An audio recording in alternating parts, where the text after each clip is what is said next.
자, 상상해 보십시오. 지금은 2026년 5월 1일. 장소는 두바이 왕궁. 셰이크 무함마드 빈 자이드가 짧은 성명 하나를 발표합니다. 오늘부터 UAE는 오펙과 오펙 플러스를 모두 떠납니다. 그 말 한마디로 60년이 끝났습니다. 그런데 말입니다. 다들 오펙이 깨지면 기름값이 내려갈 거라고 생각했습니다. 정반대입니다. 지금 한국 정유사 4곳이 정부에 비상 지원을 요청하고 있어요. 그리고 UAE가 오펙 탈퇴를 발표한 바로 그날, 트럼프가 트루스 소셜에 글 하나를 올렸습니다. 과연 우연이었을까요? 60년 동맹이 깨진 그날, 트럼프는 왜 웃었고 한국은 왜 떨고 있는지, 수백 조를 벌이면서까지 UAE가 사우디에게 등을 돌린 진짜 이유가 따로 있습니다. 지금부터 낱낱이 파헤쳐 드립니다. 반갑습니다. 오늘의 경제 뉴스입니다. 오늘은 세계 에너지 질서가 60년 만에 뒤집히는 역사적인 사건을 함께 파헤쳐 보겠습니다. 끝까지 보시면 다음에 가스비 고지서를 받을 때 전혀 다른 눈으로 보이게 될 겁니다. 1967년 UAE는 오펙에 가입했습니다. 정확히는 아직 UAE가 없던 시절 아부다비 토후국이 가입한 거였어요. 그리고 60년 동안 이 카르텔 안에서 사우디와 함께 세계 유가를 움직였습니다. 그런데 말입니다. UAE는 지난 몇 년 동안 조용히 그러나 엄청난 돈을 쏟아붓고 있었어요. 바로 ADN옥 아부다비 국영 석유 회사의 시추 능력을 키우는데 1,500억 달러. 우리 돈으로 약 200조 원입니다. 시추 시설, 정제 공장, 송유관, 항만까지 통째로 새로 깔았어요. 그 결과 UAE의 하루 산유 능력이 400만 배럴을 넘어섰습니다. 그런데 뚜껑을 열어보니 기계를 다 깔아놓고도 못 돌리는 겁니다. 오펙 쿼터 때문이었어요. UAE한테 할당된 쿼터가 고작 320만 배럴. 능력은 400만인데 320만만 팔아라. 매일 100만 배럴. 그러니까 하루에만 약 1,400억 원이 허공으로 날아가고 있었습니다. 1년이면 50조 원. 시설을 본격 가동한 5년 기준으로 쌓인 기회비용이 250조 원에 육박합니다.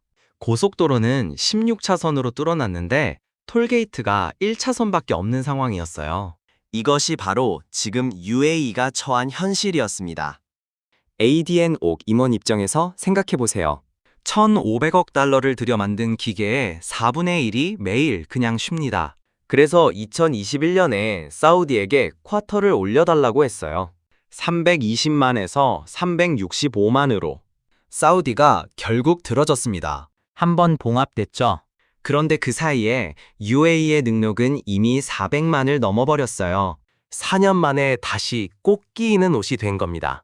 양복점에서 새 양복을 맞췄는데 단골 양복점이 늘 같은 사이즈만 짜줍니다. 어느 순간 양복점을 바꿔야 했습니다. 서서히 진행된 균열이었어요. 개구리를 서서히 데우면 그대로 삶아진다는 것 아시죠? UAE는 60년 동안 조금씩 사우디의 쿼터 결정에 쌓여가는 불만을 느끼고 있었습니다. 그것이 2026년 5월 1일 마침내 폭발하게 됩니다.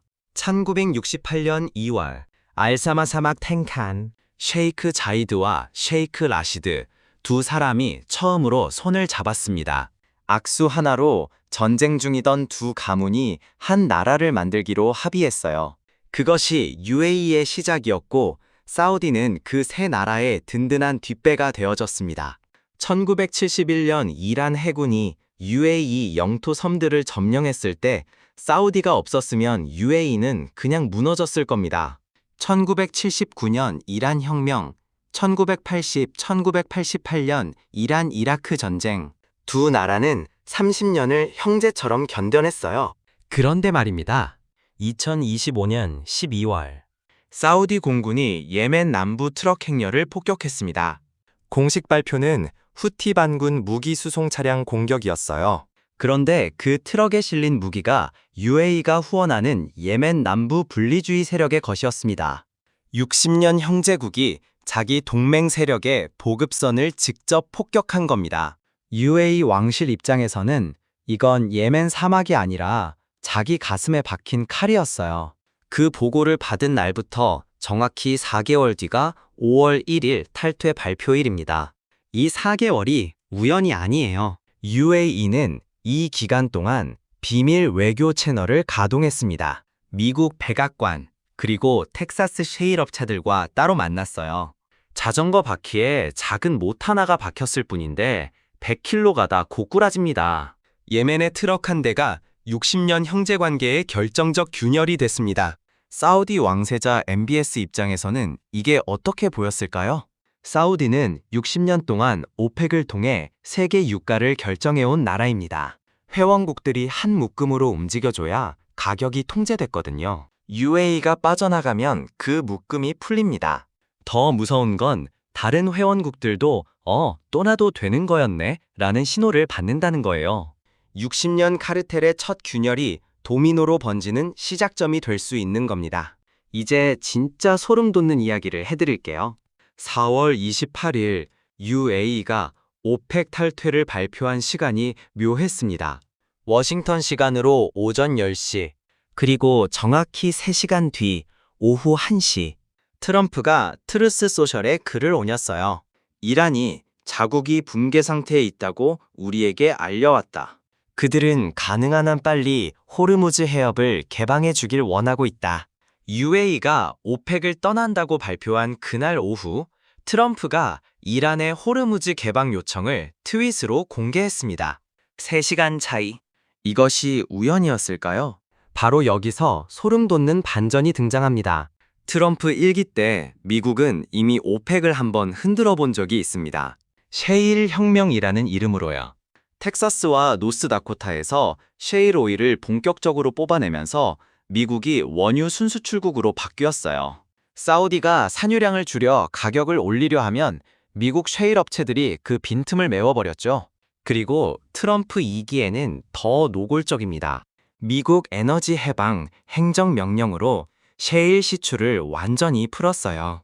미국 입장에서 오펙이 약해질수록 셰일 가격이 올라가고 텍사스 에너지 기업들의 매출이 늘어납니다. 그게 트럼프의 정치 자금원이고 텍사스 표밭이에요. 그렇다면 이게 우리에게 어떤 의미일까요? UAE는 1,500억 달러짜리 시설을 가동시키고 싶었고 미국은 오펙을 더 약하게 만들고 싶었어요. 두 나라의 이해가 정확히 일치했습니다.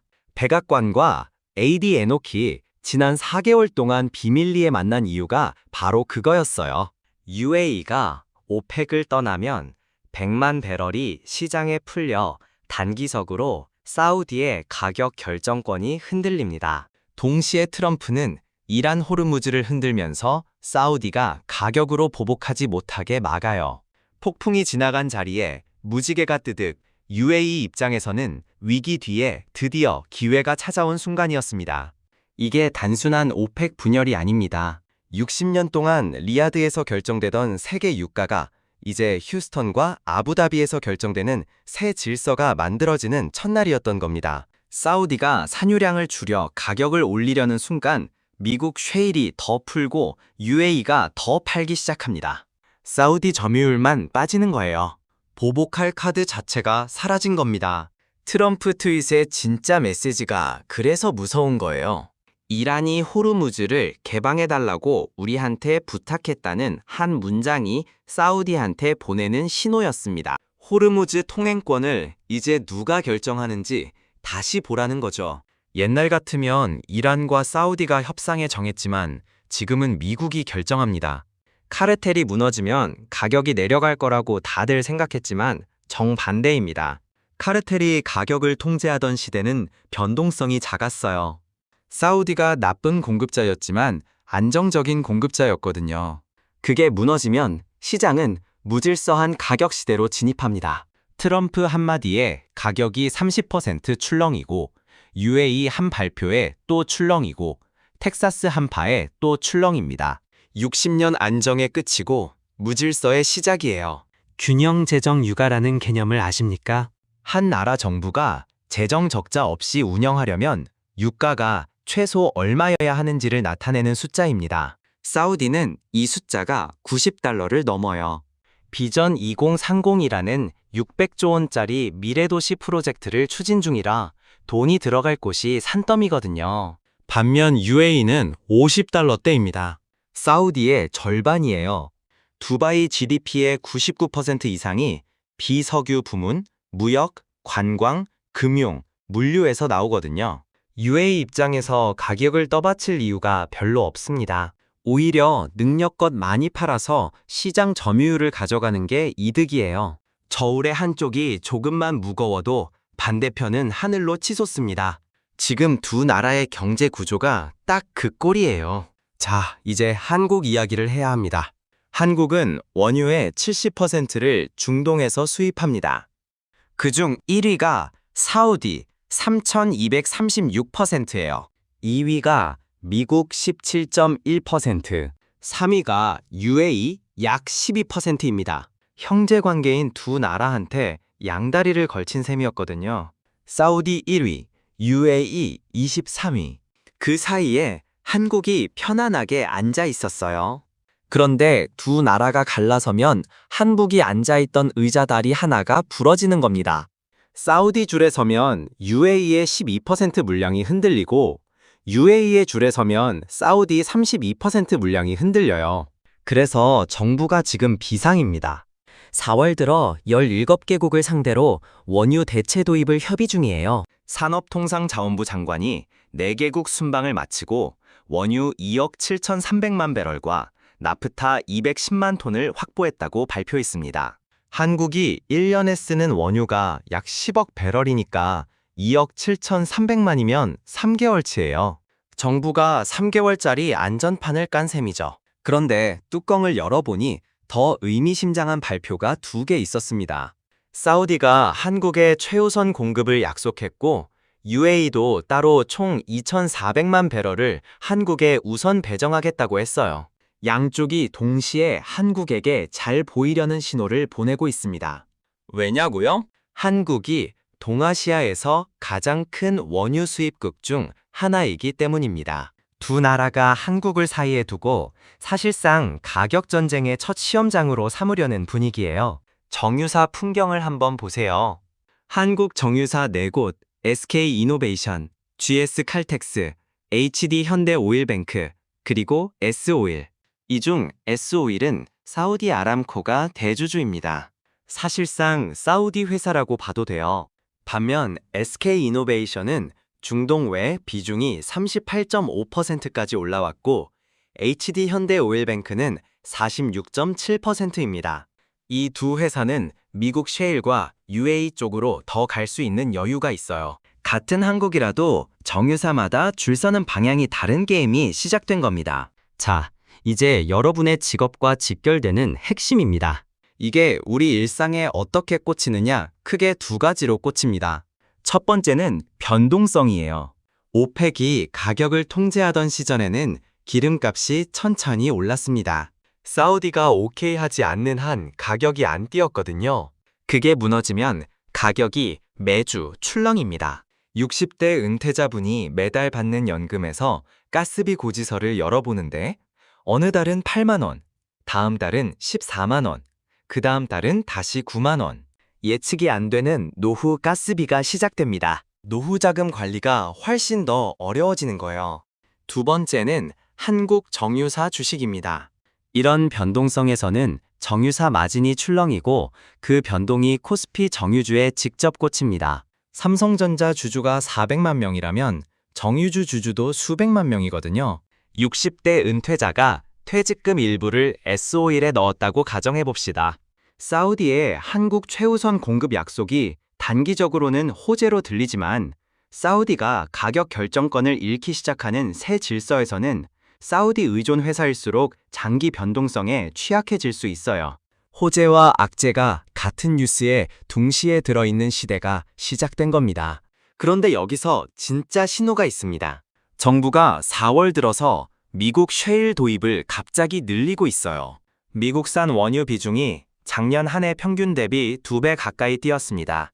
이게 우연이 아니에요. 한국 정부도 이미 트럼프와 UAE의 합작을 읽고 있다는 신호입니다. 사우디 줄도 끊을 수 없고 UAE 줄도 끊을 수 없으니까 미국 셰일이라는 세 번째 줄을 더 두껍게 깔고 있는 거예요. 양다리에서 세 다리로 옮겨가는 겁니다. 그게 새 질서에서 한국이 살아남는 방식이에요. 지금부터 진짜 돈 되는 이야기를 해보겠습니다. 정유주 투자자라면 지금 당장 확인해야 할 세 가지가 있어요.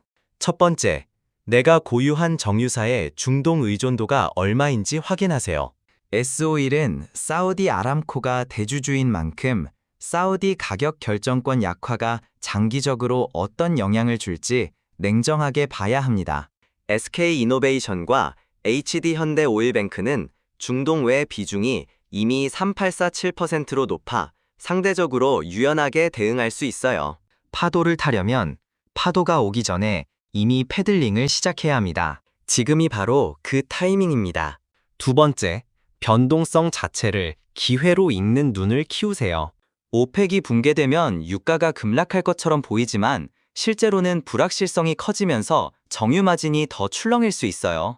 단기 급락 구간에서 정유주를 사는 전략과 장기 구조 변화에 베팅하는 전략을 구분해야 합니다. 눈덩이는 처음엔 손바닥만 하지만 언덕을 다 내려올 때쯤엔 집채만 해집니다.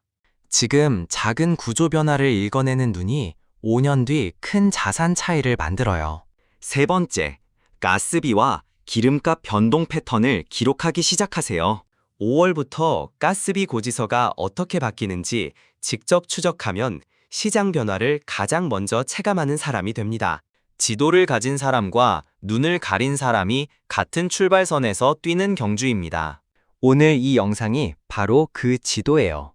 1968년 알사마 사막의 그 텐트로 다시 돌아가 봅시다. 셰이크 자이드와 셰이크 라시드가 손을 잡고 악수했던 그 순간, 두 가문이 전쟁을 끝내고 한 나라를 만들기로 결심했던 그 자리는 7토우국이 오펙 안에서 60년을 함께 살게 만든 시작점이었어요. 그 악수가 정확히 60년 만에 풀린 게 5월 1일입니다.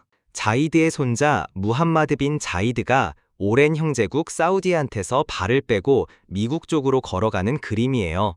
60년 동맹의 끝이 사막의 악수에서 시작됐다는 게 묘합니다. 그런데 이 영상을 끝까지 보신 여러분은 이제 다른 게 보이실 거예요.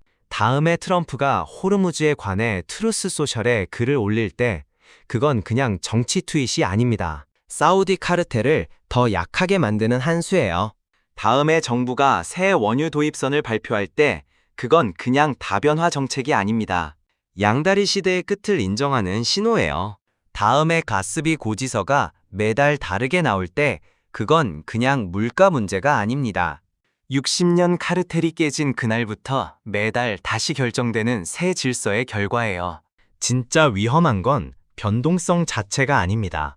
변동성이 어디서 오는지 모르고 당하는 게 위험한 거예요. 60년 동맹이 깨진 그날을 기억하는 사람과 그냥 기름값이 올랐다고 화내는 사람의 노후가 5년 뒤에 어떻게 갈라질지.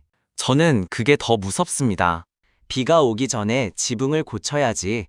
비가 온 뒤에는 이미 늦습니다. 지금이 바로 그 지붕 고칠 때예요. 여러분의 5월 가스비 고지서가 어떻게 바뀌고 있는지 꼭 댓글로 남겨주세요.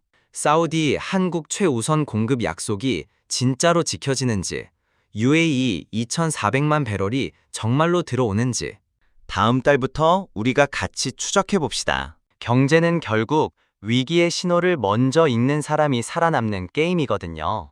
같은 씨앗을 심어도 언제 심느냐에 따라 수확이 1000배가 달라집니다. 오늘 이 영상이 바로 그 씨앗 심는 날이 되길 바랍니다. 오늘 영상 도움됐다 싶으면 좋아요 한번 시원하게 눌러주시고요. 구독이랑 알림 설정 꼭 해두시고 우리 다 같이 살아남읍시다. 선택은 여러분의 몫입니다.